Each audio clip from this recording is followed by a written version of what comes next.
సిటీలో ప్లాట్ కొనండి. ఫ్యూచర్ లో మీరు కోటీశ్వర్లుగా మారే అవకాశం కోసం వెంటనే మాకు కాల్ చేయండి. నమస్కారం. కార్తీక పురాణం 20వ రోజు పారాయణలోకి వచ్చాం. 20 రోజులు అయిపోయినాయండి. ఇంకా 10 రోజుల్లో కార్తీకం వెళ్ళిపోతుంది.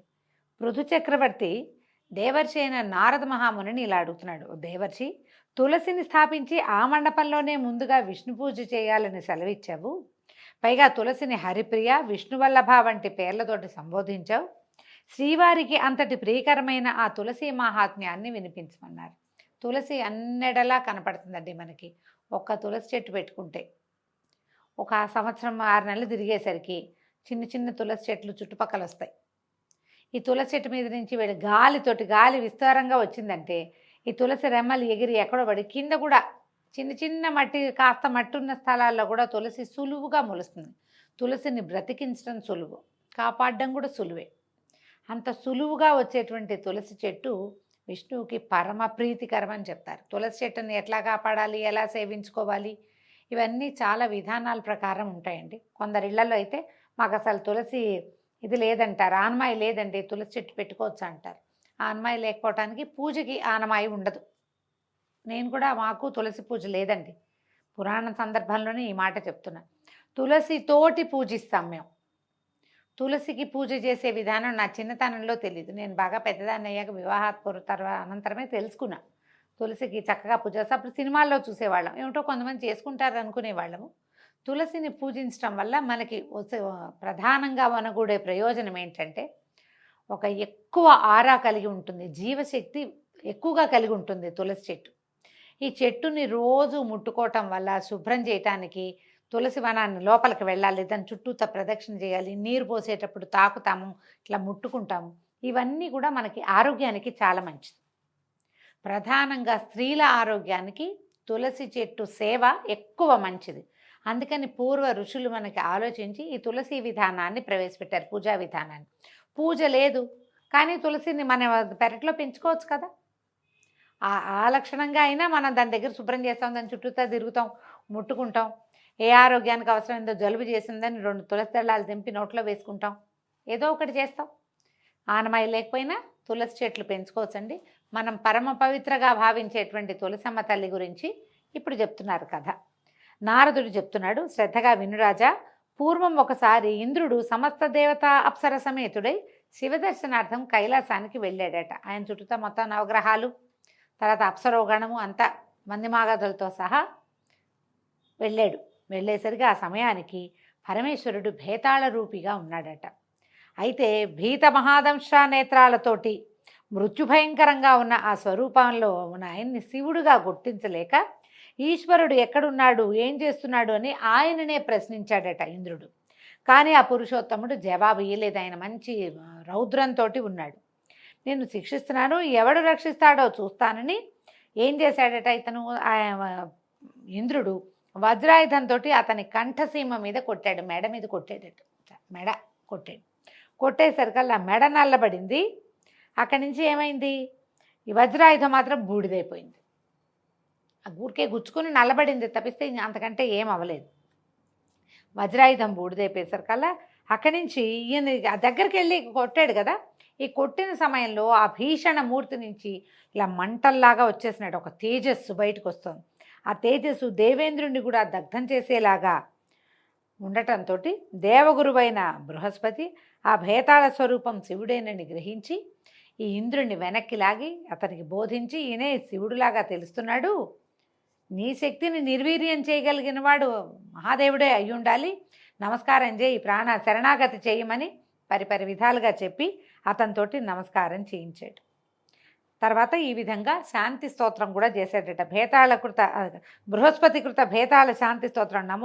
నమోదేవాదిదేవాయ త్ర్యంబకాయ కపర్ధినే త్రిపురఘ్నాయ శర్వాయ నమోంధక నిషూనవే విరూపాయాదిరూపాయ బ్రహ్మరూపాయ శంభవే యజ్ఞ విధ్వంసకర్త్రే వై యజ్ఞానాం ఫలదాయినే కాలాంతకాలకాలాయ కాలభోగిధరాయ చ నమో బ్రహ్మ శిరోహంత్రే బ్రహ్మణ్యాయ నమో నమః అని ఇలాంటి అద్భుతమైన శ్లోకాలతోటి బృహస్పతి ఆ భేతాళ స్వరూపంలో ఉన్న మహాదేవుణ్ణి అనేక విధాలుగా స్తుతించాడు.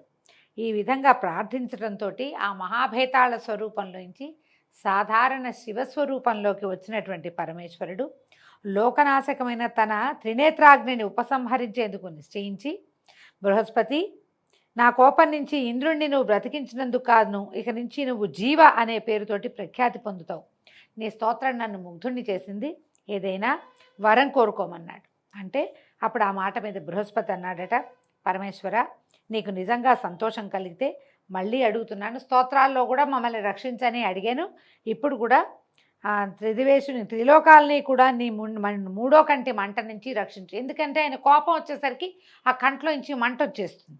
నీ పాలాగ్ని జ్వాలల్ని శాంతింపజెయ్యి, ఇదే నా కోరిక మహాదేవా అని అనేక విధాలుగా ప్రార్థించేసరికి పరమేశ్వరుడు సంతోషించి, వాచస్పతి, నా మూడో కంటి నుంచి వెలువరించిన అగ్ని వెనక్కి తీసుకోదగింది కాదని తెలుసుకో. అయినా నీ ప్రార్థనని మన్నించి ఈ అగ్ని లోకదహనం చేయకుండా ఉండేందుకు గాను సముద్రంలోకి చిమ్మేస్తున్నాను. అంటే ఎప్పుడైతే ఇంద్రుడు ఈయన్ని దెబ్బ కొట్టాడో ఆయన త్రినేత్రం తెరుచుకుంది. నేత్రంలో నుంచి ఒక మంట, అగ్ని జ్వాల బయటకు వచ్చింది. బృహస్పతి అనేక విధాలుగా స్తుతించి స్వామి అయ్యవారిని ప్రసన్నం చేసుకుంటే ఆ బయటికి వచ్చిన మంట ఇంకా ఎక్కడికి వెళ్ళాలి, అలా జ్వాల వెలువడుతోందనమాట. ఆయన కన్ను మూసి, మూడవ కన్ను త్రినేత్రాన్ని మూసేసి ఈ అగ్ని జ్వాలని సముద్రంలోకి నెట్టేశాడట. నెట్టేస్తే అలాగే చేసేసరికి ఆ అగ్ని గంగాసాగర సంగమాన పడి బాలక రూపాన్ని ధరించింది. సముద్రంలో పడితే ఏమయ్యేదో నదీ సాగర సంగమంలో పడేసరికి సంగమంలో ప్రాణులు పుడతాయి కదా, మనకు కూడా అంతే, సంగమం వల్లే సంగంతో ప్రాణులు పుడతాయి. ఈ నదీ సాగర సంగమం అంటే స్త్రీ పురుష సంగమం లాంటిదే అది. ఆ సంగమంలో ఎప్పుడైతే ఈ అగ్ని జ్వాల వెళ్ళి పడిందో అదొక బాలక రూపాన్ని ధరించిందట. పుడుతూనే ఏడ్చిందట. ఎట్లాంటి ఏడుపు అంటే అది ఆ రోదన ధ్వనికి స్వర్గాది సత్యలోక పర్యంతము, స్వర్గంతో పాటు సత్యలోకం దాకా అంటే బ్రహ్మదేవలోకం దాకా కూడా చెవుడు వచ్చేసింది, చెవులు దిబ్బళ్ళేసేసినట్టు ఆ ఏడుపు శబ్దానికి. ఆ రోదన ధ్వని విన్న బ్రహ్మ పరుగు పరుగున సముద్రుడి దగ్గరికి వచ్చి ఈ అద్భుత శిశువు ఎవరి పుత్రుడని సముద్రుడిని అడిగేసరికి సముద్రుడు ఆయనకి నమస్కరించి, గంగా సంగమంలో జన్మించాడు కనుక ఇతను నా కుమారుడే, మరి వీడికి జాతకర్మాది సంస్కారాలు చేయమని కోరాడట. మా సంగమంలో పుట్టాడు కాబట్టి పైనుంచి వచ్చినా కూడా మన వల్ల జన్మించాడు కాబట్టి వీడు మా పుత్రుడేనని సముద్రుడు ఒప్పుకుని వీడి జాతకర్మలు చేయమంటే ఈ పిల్లవాడు చంటివాడు, అది పుట్టిన పిల్లవాడట. బ్రహ్మదేవుడు గడ్డాన్ని పట్టుకుని ఊగటం మొదలుపెట్టేట. గడ్డం పట్టేసుకున్నాడు గట్టిగా. కొంతమంది చంటి పిల్లలు చూడండి, వేళ్ళు పట్టుకుంటారు, వదిలిపెట్టరు, అప్పుడప్పుడు కనపడుతుంది రేర్గా. ఈ పిల్లవాడు మహాబలశాలి అవ్వటం, తను రుద్రాంశ సంభూతుడు అవ్వటం వల్ల అలాంటి తీవ్రమైన ధోరణి ఉందన్నమాట వాడికి.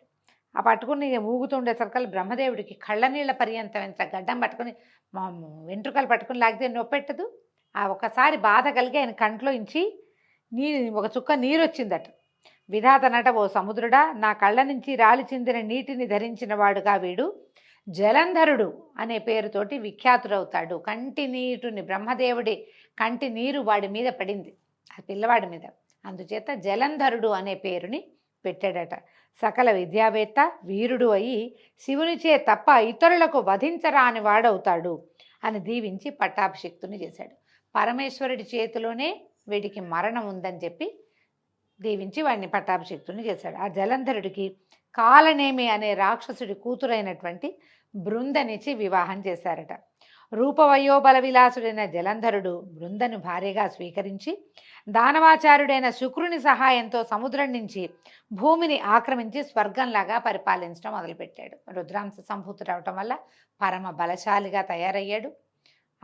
అత్యద్భుత వీర్యాన్ని కలిగి ఉన్నాడు, పరాక్రమశాలిగా. తర్వాత బ్రహ్మదేవుడి వరం వల్ల వరగర్వంతో వాడు గర్వించి లోకాలన్నింటినీ జయించి పరిపాలించడం మొదలుపెట్టాడు. నారద మహర్షి ఇంకా చెప్తున్నారు, పూర్వం దైవోపహతమై పాతాళాది లోకాలలో దాగిన దానవ బలమంతా ఇప్పుడు జలంధరుని ఆశ్రయించి నిర్భయంగా సంచరించడం మొదలుపెట్టింది. ఆ జలంధరుడు ఒకనాడు శిరోవిహీనుడైన రాహువును చూసి వీడికి తలలేదేమిటి అని ప్రశ్నించిన మీదట శుక్రుడు గతంలో జరిగిన క్షీరసాగర మథనము, అమృతపు పంపకము, ఆ సందర్భంగా విష్ణువు అతని తల తెగవేయటము ఇత్యాదిగా గల ఇతిహాసం అంతా చెప్పాడు. ఇది ఎప్పుడు జరిగింది కదండి? క్షీరసాగర మథనం జరిగినప్పుడు అమృతాన్ని దేవతలకి మాత్రమే పంచే ఉద్దేశంలో ఉన్న మహావిష్ణువు మోహిని అవతారాన్ని దాల్చి దానవులని మోహపరిచి రాక్షసులకి పంచిపెట్టాడు అమృతం. రాహువు అది తెలుసుకుని దేవతల రూపాన్ని ధరించి దేవతల మధ్యలో కూర్చుని అమృతాన్ని స్వీకరించాడు. అయితే విష్ణుమూర్తి ఏం చేశాడు, వాడి తల తెగటార్చాడు. మొండెం వేరే తల వేరేగా ఉన్నాయి. రాహువు కేతువు అంటారు కదా. వాడికి తల లేకపోయేసరికల్ శిరోవిహీనుడు, వాడికి తల లేదు. ఇక తల లేకపోతే అడిగేసరికల్లా ఇదంతా విషయం తెలుసుకున్నాడు. ఇది వినేసరికల్లా సముద్ర తనయుడైన జలంధరుడు మండిపడ్డాడు. తన తండ్రి అయిన సముద్రుని వధించడం పట్ల చాలా మదన పడ్డాడు. సముద్రుడు నా తండ్రి, అది వేరే వాళ్ళు చిలకటం ఏమిటి, నొప్పెట్టుతుంది కదా చిలికితే. సముద్రుని మధించటం అంటే బాధించటంగా భావించాడనమాట. ఆ తర్వాత ఖష్మరుడు అనేవాడిని దేవతల దగ్గరికి రాయబారిగా పంపించాడట. వాడు ఇంద్రుని వద్దకు వెళ్ళి, నేను రాక్షస ప్రభు అయిన జలంధరుడి దూతని, ఆయన పంపించిన శ్రీముఖాన్ని విను. ఇంద్ర, నా తండ్రి అయిన సముద్రుని పర్వతంతో మధించి అపహరించిన రత్నాలన్నింటినీ వెంటనే నాకు అప్పచెప్పు. సముద్రంలో నుంచి ఎన్ని వచ్చినాయండి? లక్ష్మీదేవి వచ్చింది, చంద్రుడు వచ్చాడు, ఓషధులు వచ్చాయి, ఐరావతం వచ్చింది, కల్పవృక్షం, కామధేనువు, తర్వాత ఎన్నో అప్సరసలు ఎంతోమంది, వజ్రాలు, రత్నాలు, మణులు, కౌస్తుభాలు, లెక్కలేదు ఎన్నొచ్చినాయో. శంఖాలు గవ్వలతో సహా మదనంలోంచి పుట్టినవే. మా తండ్రిని మతించటం వల్ల వచ్చినవన్నీ కూడా మా తండ్రిలోంచి వచ్చాయి కాబట్టి అది మా ఆస్తి, మాది మాకు అప్పచెప్పి తీరాలి నువ్వని ఒక శ్రీముఖాన్ని పంపించాడు. చెప్పేసరికల్లా ఈ అమరేంద్రుడు అన్నాడు, ఓ రాక్షస దూత, గతంలో నాకు భయపడిన లోకకంటకాలైన పర్వతాలని, నా శత్రువులైన రాక్షసుల్ని ఆ సముద్రుడు తన గర్భంలో దాచుకున్నాడు. అందువలనే సముద్ర మథనం చేయవలసి వచ్చింది. ఇప్పటి మీ రాజులాగానే గతంలో శంఖుడనే సముద్రనందనుడు కూడా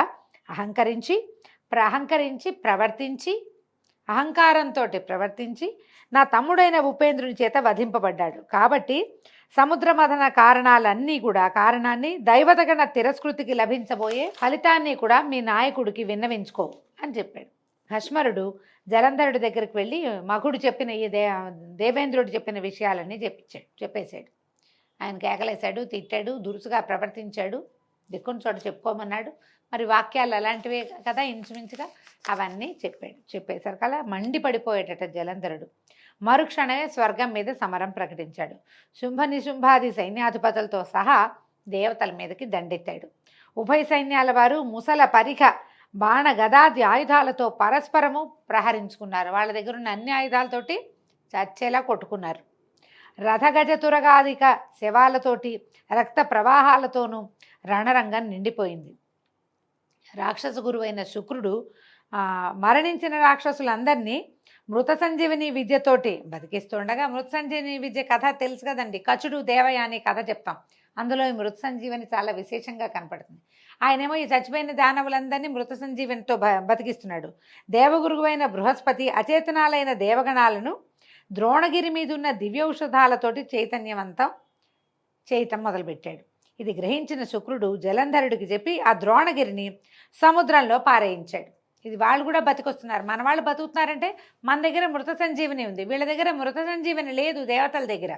ఎట్లా వీళ్ళు బతుకుతున్నారంటే ద్రోణగిరి మీద అద్భుతమైన మూలికలు ఉన్నాయి, వాటితోటి చచ్చినవాడు బతికేందుకు అవకాశం ఉంది. మనకు కూడా మూలికా వైద్యం కోమాల్లో ఉన్న వాళ్ళని లేవదీస్తుందని చెప్తారు కదా. ఎప్పుడైతే ఈ రహస్యాన్ని గ్రహించాడో శుక్రుడు ఇతను జలంధరుడికి చెప్పగానే, జలంధరుడు ఏం చేశాడు, మహాశక్తివంతుడు కదా, ఆ ద్రోణగిరిని ఎత్తి సముద్రంలోకి విసిరేసేసాడు. ఎప్పుడైతే ద్రోణ పర్వతం అదృశ్యమైందో అప్పుడు బృహస్పతి దేవతలను చూసి, ఓ దేవతలారా, ఈ జలంధరుడు ఈశ్వరాంశ సంభూతుడు కాబట్టి మనకు జయింపశక్యం కాకుండా ఉన్నాడు, అందువలన ప్రస్తుతానికి దాక్కుందాము, ఎవరి దారిని వాళ్ళు ఇళ్ళకెళ్ళిపోండి, పారిపోండి అని హెచ్చరించాడు. అది వినగానే గురువే గన భయపడితే ఇంకేముందండి, పెద్దవాడు భయపడ్డాడంటే చిన్నవాళ్ళకి ఆటోమేటిక్గా భయం వేస్తుంది.